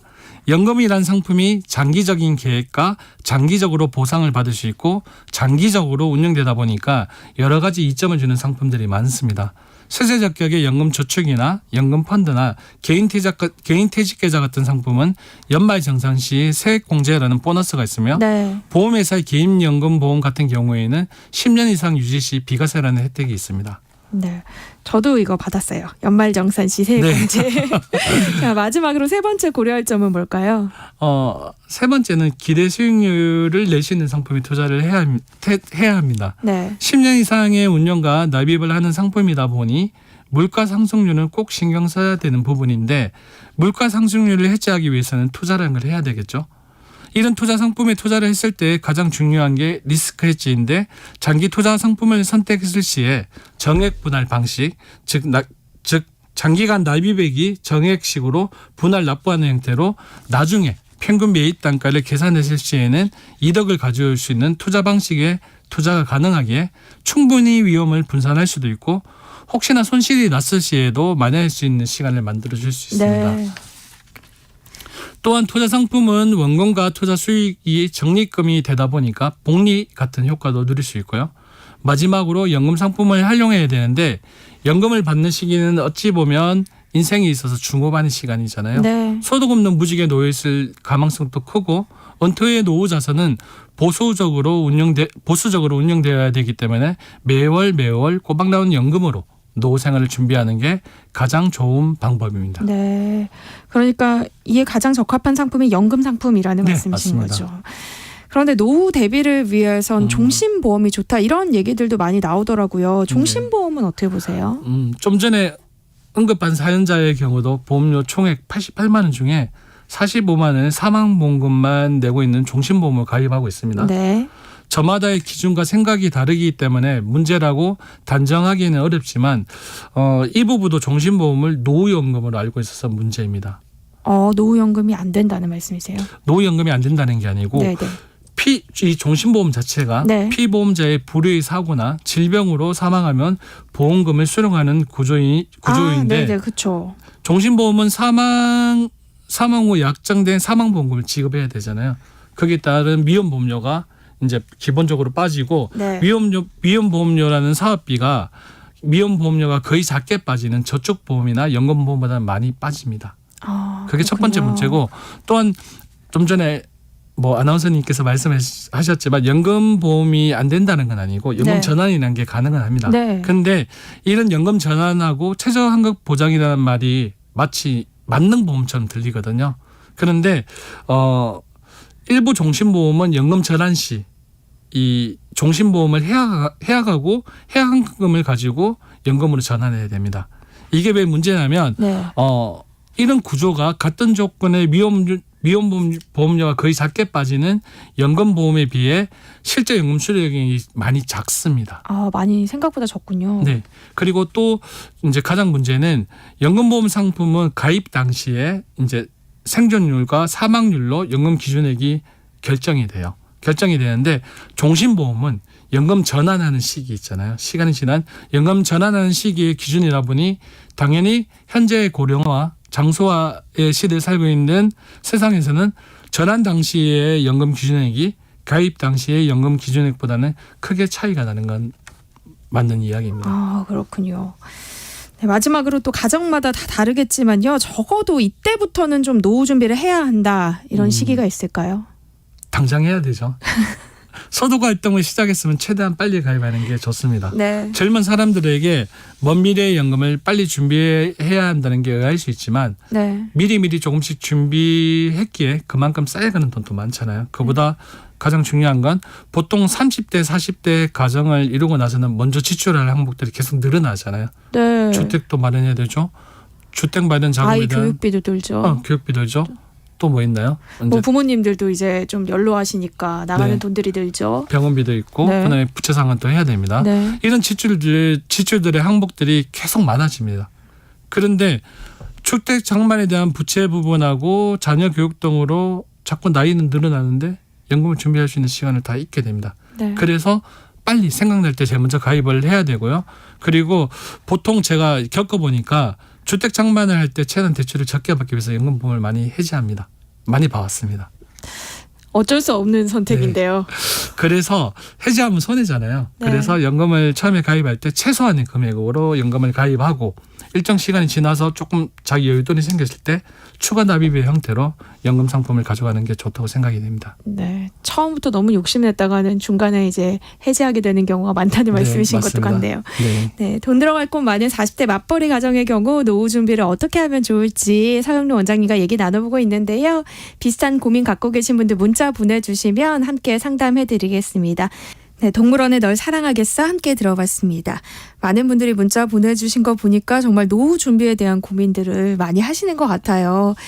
9818님 50대 맞벌이 부부입니다. 3명의 딸을 두고 있는데 막내가 아직 고등학생이라 교육비 등 들어가는 돈이 많아서 노후 준비는 엄두를 못 내고 있습니다. 지금부터라도 노후 준비를 하려면 제일 먼저 뭘 해야 할까요? 하셨어요. 제일 먼저 오늘 당장 연금보험을 가입해야 됩니다. 네. 그런데 가장 어떻게 보면 교육비가 계속 지출이 될 수 있는 상황이잖아요. 네. 그래서 최소한의 금액으로 가입을 하고 네. 그리고 아이가 대학을 졸업하는 시점 맞춰서 돈에 여윳돈이 좀 생기잖아요. 네. 그때 추가 납입의 형태로 연금 자산을 늘려가는 게 가장 현명하다고 봅니다. 네. 저희 뭐 방금 앞서서 해주신 얘기랑 좀 비슷한 얘기인 것 같네요. 맞습니다. 네.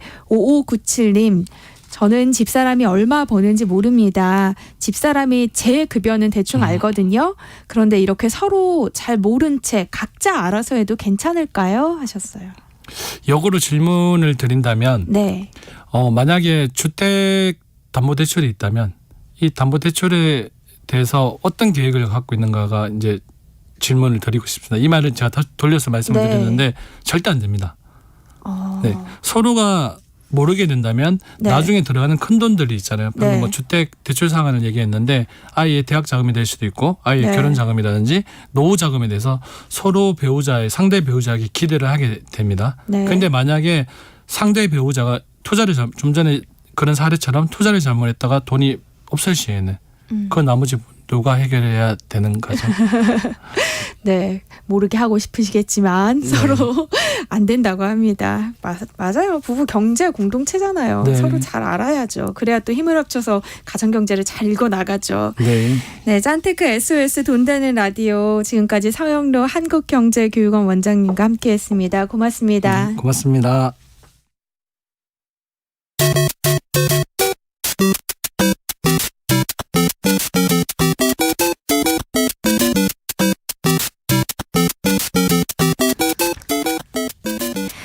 게임 게임 아직도 그저 놀이로만 보시나요? 인문학적 관점으로 살펴보면 게임 속에 숨어있는 메시지가 보인다고 하는데요.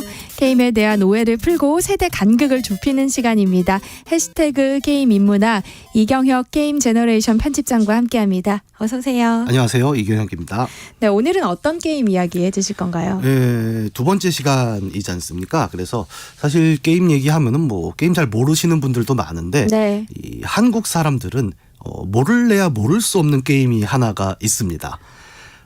특히 이제 중장년층으로 가면은 네. 사실 이제 우리가 민속놀이라고도 부르는 게임이 하나가 있어요.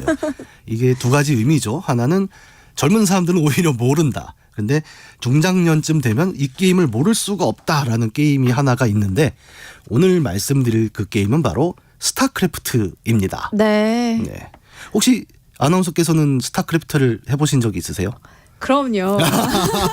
아니 지난주에 제가 심시티 모른다고 해서 주변에서 좀 구박받았어. 어떻게 예. 모를 수가 있냐고. 근데 스타크래프트는 알고 네. 해본 적도 있어요. 그러면 혹시 주종족이 어떻게 되실까요? 저 잘 몰라요.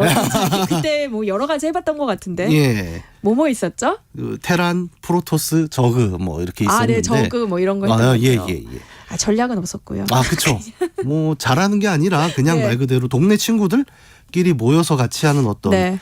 일종의 동네 놀이문화 같은 형태로 많이 좀 움직였었고 네. 특히 이제 30, 40대 이상 분들에게는 그냥 당시 가장 유력한 가장 힘 있는 대중문화 콘텐츠였습니다. 네. 그러니까 PC방이 어마어마하게 많았고 많은 사람들이 뭐 학교든 일이든 끝나면 그냥 다 PC방으로 모이는 그런 대중문화 맞아요. 현상의 시기였는데 오늘은 그 스타크래프트 얘기를 조금 나눠볼까 해요. 네. 뭐 저처럼 게임에 관심이 없더라도 스타크래프트는 네. 또 모르는 사람이 거의 없지 않을까 싶은데요. 그래도 어떤 게임인지 간단히 소개를 해주시면 좋을 것 같아요. 예, 이 게임의 출시 연도는 정확히 1998년입니다. PC로 나왔고 벌써 한 30년이 넘었죠. 네. 그리고 이제 크게 세 가지 종족, 우리가 방금 얘기했지만 이제 인간 종족인 테란이 나오고 네. 그다음에 외계에 굉장히 강력한 우주 기술을 갖고 있는 프로토스라는 신비한 종족이 있고 그다음에 강력한 생명력과 번식력으로 이렇게 벌레처럼 생겼죠. 네. 꿈틀꿈틀거리는 저그라는 세 종족이 서로 얽히고 막 치고받는 내용을 다룬 전략 게임입니다. 네. 근데 뭐 기본적으로는 이제 이런 전투하는 게임이다라고 하지만 이 게임이 이제 가장 흥행할 수 있었던 이유는 뭐 이 세 종족의 밸런스가 훌륭해서다 이런 걸 떠나서 제일 중요했던 건 저거예요. 사람이 사람과 게임할 수 있었다는 게 굉장히 매력적이었거든요. 네. 그 이전의 게임들, 뭐 오락실 게임들을 생각해 보면 주로 기계가 어떤 상황을 주고 네. 그 상황을 사람이 극복하는 거잖아요. 네. 그러다 보면 이제 하다 보면 꼼수라는 게 생깁니다. 여기서는 왼쪽으로 피하면 돼. 뭐 여기서는 숨어 있으면 돼. 근데 사람이 사람과 플레이한다는 거는 매번 바뀌거든요. 그러니까 내가 그러면 이쪽으로 가야지 하면 걔는 그걸 알고 또 다른 대응을 하고, 그러니까 소위 말하는 멀티플레이라고 하는 게 이때 처음 대중화되거든요. 그리고 PC방에 가면 그 멀티플레이, 다시 말해 내가 내 친구 혹은 나와 비슷한 수준의 게임 실력을 가진 누군가와 계속 치고받을 수 있는, 다시 말해 엔딩이 없는 어떤 게임이 나타나 버린 거죠. 네. 오락실 게임은 동전 하나 놓고 끝판이라는 게 있지 않습니까? 근데 스타크래프트처럼 대전하는 게임은 내가 한 사람 이겼어. 그러면 다음 사람 또 이러다 보니까 사람들이 걸핏하면 막 밤을 새고 난리가 나게 되는 거죠. 이게 사실은 아주 옛날로 가면 바둑 장기랑 똑같은 거죠. 뭐 바둑 한 판 동네에서 뒀는데 이겼다. 그러면 이 사람하고 내가 다시 바둑을 안 두는 건 아니잖아요. 또 그 사람이 실력이 올라가면 또 두는 거고, 이런 식으로 동네에서 계속 돌아가는 어떤 대전의 연장이 인터넷이라는 기술을 통해서 전 세계로 확장이 된 겁니다. 그러니까 많은 사람들이 이때 정말 열광할 수밖에 없었던 네. 거죠. 또 당시에 유명한 선수들도 많이 있었잖아요. 예. 뭐 프로게이머라는 직업을 대중에게 각인시킨 게 이때부터가 아니었을까 싶은데요. 그렇죠. 어떻게 보면 우리가 e스포츠라고 부르는, 그러니까 게임을 직업적으로 해서 그 결과를 가지고 돈을 번다라는 직업 자체가 스타크래프트에서 나왔다고 봐도 과언이 네. 아닙니다. 그 이전에도 뭐 테트리스 같은 걸 이제 대회는 있었습니다. 근데 이런 건 대전은 아니었잖아요. 네. 근데 여기서는 선수가 자신의 이름을 걸고, 예를 들어 우리가 가장 많이 아는 선수가 이제 임요한 선수와 선수. 홍진호 선수. 네. 두 사람이 일종의 라이벌리가 서기도 했잖아요. 임진록이라고 해서. 네. 이런 거는 이제 게임 안의 컨텐츠만으로 사람들이 재미를 느끼는 게 아니라 게임 밖에서 플레이하는 선수 본인. 야, 임요환이라는 선수가 뭐 잘생겼고 뭐 성격이 좋고 게임을 어떻게 하고 홍진호라는 선수가 또 어떤 캐릭터고 이러면 네. 이 두 캐릭터가 붙는다 자체를 즐기기 시작을 하는 거죠. 그래서 테란 대 저그의 문제가 아니라 말 그대로 임요환 대 홍진호라는 일종의 팬덤이 생길 수 있는 새로운 방식의 엔터테인먼트가 나오기도 했었고 이 당시에 많은 어떤 그런 인기 있는 선수들은 이제는 다 은퇴를 많이 했죠. 그런데 그 뒤에 나오는 뭐 요즘 같은 경우는 리그 오브 레전드 같은 게임이 이제 뒤를 잇고 있는데 여기서 또 가장 유명한 선수가 우리 페이커 이상혁 선수 아니겠습니까? 네. 그래서 어떤 게임을 가지고 선수라는 팬덤까지도 만들어낼 수 있는 다른 형태의 엔터테인먼트가 나올 수 있었던 그런 게임이기도 했죠. 네. 근데 우리나라에서 좀 더 큰 인기를 끌었다고 하더라고요. 여기에는 어떤 이유가 있을까요? 예, 뭐 스타크래프트가 우리나라에서만 인기가 있었다라고 말하기는 살짝 어렵죠. 왜냐하면 전 세계적으로 워낙 히트를 했기도 했는데 유독 한국에서는 좀 두드러지게 흥행을 했습니다. 네. 그래서 오죽하면 블리자드 게임 제작한 사장이 당시에 한국에 따로 한번 왔었어요. 왜냐하면 자기네가 만든 게임은 이 정도가 아니었는데 당신들이 플레이하면서 이 정도가 돼버렸다라는 네. 얘기를 하기도 했었고 공식 판매량 자체로는 스타크래프트 1편은 한 1200만 장 정도가 팔렸거든요. 요즘으로 치면 그렇게 많은 숫자는 아니겠지만 당시에는 30년 전이었으니까 굉장했죠. 그중에 700만 장 정도가 한국에서 나온 매출이었어요.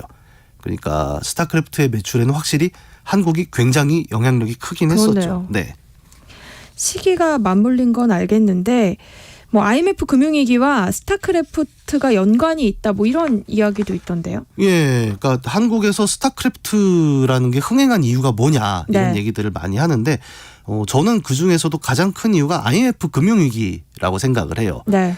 예를 들어 스타크래프트가 제가 1998년에 나왔다고 했지 않습니까? 네. 그러면 98년이면 어떤 때냐면 우리가 1997년 12월에 IMF 구제금융을 받는 발표가 납니다. 네. 그래서 98년부터 한국 사회가 되게 싸늘하게 식어버렸죠. 그러니까 많은 기업들이 도산하고 또 많은 사람들이 희망퇴직으로 쫓겨나오고 또 당시에 저는 이제 청년이었는데 청년들은 어디 갈 회사가 없었습니다. 그래서 네. 말 그대로 나라가 굉장히 싸늘해졌는데 이제 그런 시기에 하필 스타크래프트라는 게 굉장히 독특하게 엮였다라고 좀 볼 수 있는 구석들이 있죠. 그 얘기를 좀 드려보죠. 네. 이제 스타크래프트라는 것이 흥행하기 위해서 필요했던 가장 큰 조건 중에 하나는 PC방이었습니다. 네. 아마 많은 분들이 PC방에서 스타크래프트를 접했을 거예요. 그럼요. 친구들과 함께. 그렇죠. 그러니까 본인이 게임을 좋아해서 찾아간 건 아니고 되게 어떻게 가냐면 친구가 나 스타 할 건데 같이 가자. 그래서 네. 예. 뭐 나는 PC 게임도 모르는데 그냥 가서 앉아 있다가 심심해서 해보고 이렇게 되는 공간이었는데 네. 이 PC방이라는 건 한국의 방문화 중에 하나죠. 노래방, 빨래방.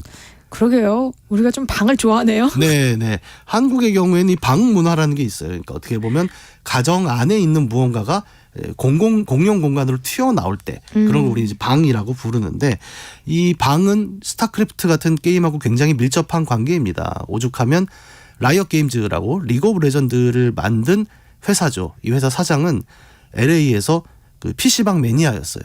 그래서 LA 한인타운 PC방에 맨날 가서 새벽까지 게임을 하고 끝나고 순두부 한 그릇 먹고 집에 가는 게 일상이었는데 그때의 초심을 잃지 말자고 지금도 라이엇 본사에는 한글로 PC방이 있어요.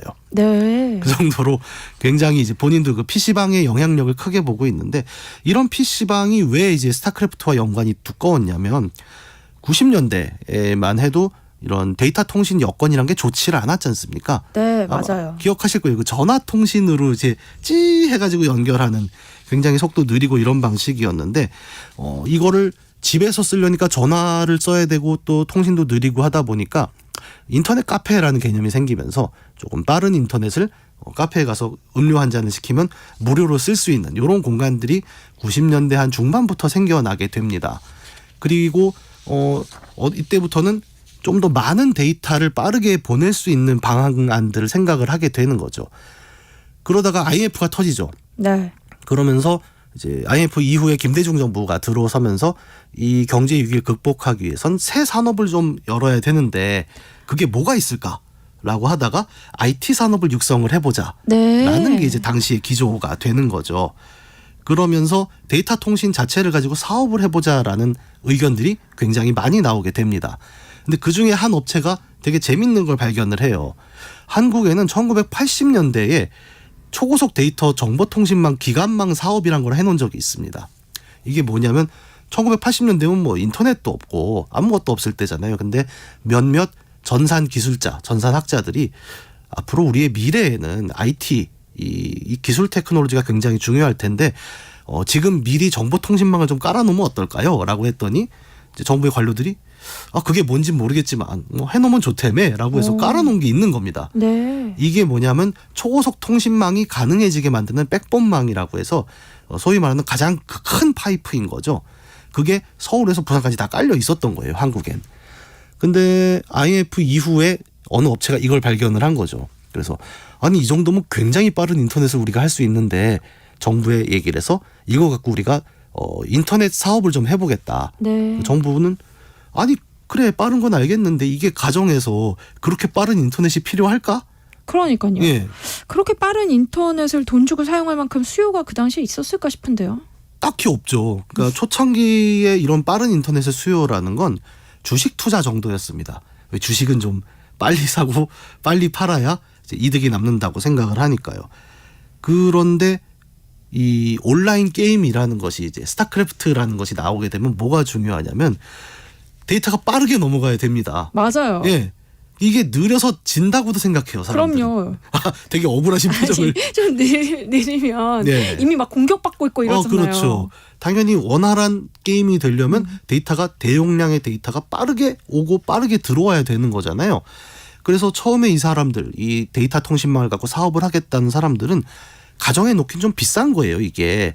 그래서 그러면 주식 투자나 온라인 게임 같이 빠른 데이터를 필요로 하는 사람들이 방문해서 우리 컴퓨터, 우리 인터넷을 쓰게 만들면 어때? 라고 해서 PC방이라는 사업이 이때 처음 열리게 되는 거죠. 그래서 시작된 거군요, PC방 문화가. 네. 그래서 PC방이라는 게 대략 1995, 6년부터 준비가 되다가 IMF 이후부터는 본격적으로 이제 정부에서도 IT 산업의 발전을 밀어줘야 되니까 이런 식으로 돌게 됐는데 그럼 인프라가 됐죠. 빠른 네. 인터넷이 깔렸고 좋은 PC가 있었습니다. 그러면 이걸로 주식 거래만 해서는 PC방이라는 그 매출이 날 수가 없잖아요. 네, 찾는 사람이 그렇게 많진 않았겠죠. 네, 소위 말하는 좋은 컨텐츠가 있어야 되는 겁니다. 근데 절묘하게 1998년에 온라인 무한 대전을 지원하는 스타크래프트라는 게임이 나와 버린 거죠. 네. 당시 PC방 요금을 기억하세요, 혹시? 한 2천 얼마 정도 하지 않았을까요? 조금 좋은 동네 사셨던 것 같습니다. 보통 한 1시간에 1,000원에서 네. 1,500원 사이 네. 정도를 걸렸는데 아까도 얘기했지만 IMF 시기였고 이게 딱히 갈 데가 없는 저 같은 이제 청년들은 그 정도 요금이면 비싸지 않았거든요. 그래서 밤에 정액 요금을 끊습니다. 그리고 밤 10시부터 새벽 6시까지 6,000원에 끊어놓고 할 콘텐츠가 있는 거예요. 밤새 스타를 할 수 있었던 겁니다. 그러면서 이게 하나의 거대한 대중문화 현상이 되고 모두가 PC방을 들렀다 가고 하면서 왜 보면은 컵라면도 팔고 무슨 그렇죠. 예, 간식도 팔고 말 그대로 20대, 10대, 20대들이 일상적으로 앉아 있고 거기에서 모이는 어떤 문화 공간으로서 전국에 확 퍼져나가게 된 거죠. 그러면서 한국에서는 이제 스타크래프트라고 하면 당시의 10대, 20대가 모두 이걸로 놀았다라는 기억을 가질 정도로 대유행한 대중문화 콘텐츠가 돼버린 겁니다. 네.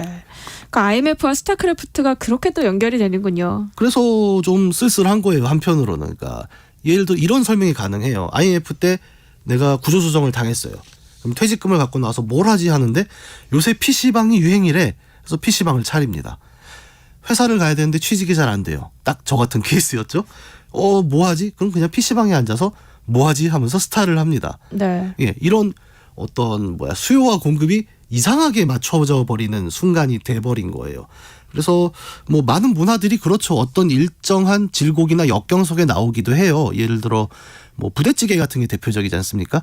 그러니까 한국 전쟁이라는 어려운 시기를 거치면서 부대찌개라는 음식이 나왔는데 이제는 미국인들이 맛있다고 막 찾아오죠. 그런 것처럼 스타크래프트라는 것도 어떻게 보면 우리가 민속놀이라고 부를 수 있는 수준이 된 것도 IMF라는 굉장히 독특한 환경 속에서 우리가 굉장히 어려운 시기에 한편으로는 우리를 놀게 해주고 또 돈을 벌게 해준 콘텐츠로서 스타크래프트와 IMF는 한국의 대중문화 혹은 이제 민속놀이를 만들어낸 일종의 배경으로 같이 움직였다고 볼 수 있겠죠. 네. 그러니까 앞서서 뭐 민속놀이라고 표현을 해주셨지만 그만큼 또 스타크래프트가 좀 오래된 게임이잖아요. 네네. 저도 아까 얘기해 주셨을 때 막 저거 이런 게 기억이 안 났던 게 네. 너무 옛날이라. 그렇죠. 예. 요즘 젊은 분들한테 이런 거 물어보면 하나도 모릅니다. 네. 이렇게 대답해요. 그거 우리 삼촌 아버지가 하던 거래요. 까지밖에 모르죠. 지금 20대, 30대 같은 경우에는 오히려 메이플 스토리 같은 게임들이 더 유명하기도 하고요. 지금 10대 같은 경우는 이제 로블록스라는 게임을 하는데 네. 문제는 스타크래프트가 워낙 그런 큰 임팩트를 남겼기 때문에 그 영향력 자체는 요즘의 게임에도 계속 남아 있는데 제일 대표적인 게 e스포츠라고 부르는 영역이죠. 네. 그러니까 우리나라가 e스포츠 강국으로 불리고 있잖아요. 예. 근데 그 시작이 다 스타크래프트 아니었나 싶어요. 그렇습니다. 어떻게 보면 게임이라는 건 우리가 직접 한다고 늘 생각을 했는데 어느 순간부터 남이 하는 게임을 보는 게 굉장히 재밌다라는 걸 또 느끼게 됐잖아요. 네. 사실 이게 뭐 e스포츠에서 갑자기 나온 건 아니고 저도 어렸을 때 보면 이제 돈이 없습니다. 그러면 오락실에 가서 남이 하는 걸 봐요. 뒤에서 이렇게 보고 있죠. 예, 너무 재밌죠. 근데 또 꼭 한마디 하죠. 거기 그렇게 하는 거 아닌데요. 한마디 하고 야 조용히 해. 이렇게 혼나고 남이 하는 게임을 본다는 건 생각보다 재밌습니다. 근데 그 재미를 본격적으로 산업화시켰다라고 하는 게 우리가 e스포츠라고 볼 수 있는데 네. 스타크래프트가 대표적이었죠. 선수가 둘이 경기를 하는데 이거를 방송 화면으로 잡아서 한번 송출을 해보고 거기에 네. 해설과 캐스팅을 입히죠. 네, 중계를 하고. 예, 중계도 또 어마어마하게 높은 텐션으로 하지 않습니까? 네. 그래 놨더니 이게 어지간한 프로 경기보다 재밌다라는 사실을 알게 된 거예요. 그래서 처음에는 한국에서 이제 스타크래프트로 그 e스포츠 리그를 만들어서 방송을 했을 때 국내에서만 볼 줄 알았거든요. 근데 이게 당시에 이제 온라인 송출을 했잖아요. 네. 그래서 해외 서버가 뻑하면 죽었습니다. 외국에서 이걸 다 보러 왔거든요. 왜냐하면 한국의 게임 수준이 너무 높았고 네. 저걸 봐야 우리가 탑 티어를 본다. 예를 들어 우리가 축구 같은 거 볼 때 해외 축구를 보는 이유가 거기가 굉장히 수준이 높아졌잖아요. 잘하는 선수도 예. 있으니까요. 그러니까 해외 애들이 똑같이 나온 거예요. 야, 그래도 e스포츠 경기를 보려면 한국 경기를 봐야 되는 거 아니냐. 그래서 한국의 온라인 서버들이 계속 죽어나갈 정도로 폭발적인 인기를 만들게 됐고 그것이 이후까지 다른 게임에도 이어지게 됩니다. 그래서 아까 계속 말씀드린 요즘 가장 핫한 게임인 리그 오브 레전드는 애초에 e스포츠를 만들 걸 전제로 하고 만들어진 게임이에요. 네. 그래서 게임 안에 중계 기능이 들어 있습니다.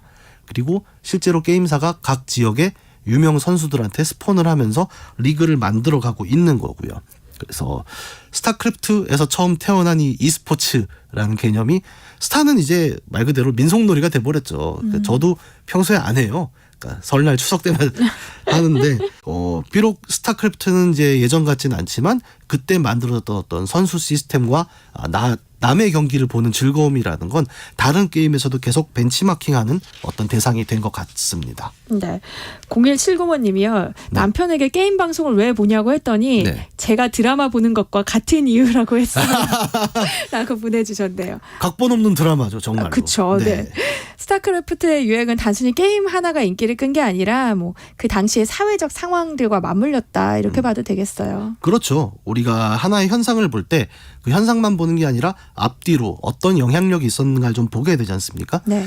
게임도 그냥 놀이용 매체죠. 근데 왜 하필 1990년대 말에 이 스타크래프트라는 게임이 한 나라의 민속놀이로 부를 정도로 대유행을 일으켰는가에는 나름의 원인과 맥락이 있는 거죠. 네. 그래서 스타크래프트라고 하면 어떻게 보면 한국 현대사의 굉장히 아픔 중에 하나였던 IMF라는 시기와 좀 뗄래야 뗄 수 없는 관계였던 거고 그렇기 때문에 우리는 큰 그 유행이 지난 뒤에도 우리를 스타크래프트를 이제 민속놀이지라고 부를 수 있는 건지도 모르겠습니다. 네. 해시태그 게임 인문학 이경혁 게임 제너레이션 편집장님과 함께했습니다. 고맙습니다. 감사합니다. 네, 세상의 모든 정보 여기서 마무리하겠습니다. 지금까지 아나운서 전주리였고요. 저는 내일 다시 찾아뵐게요.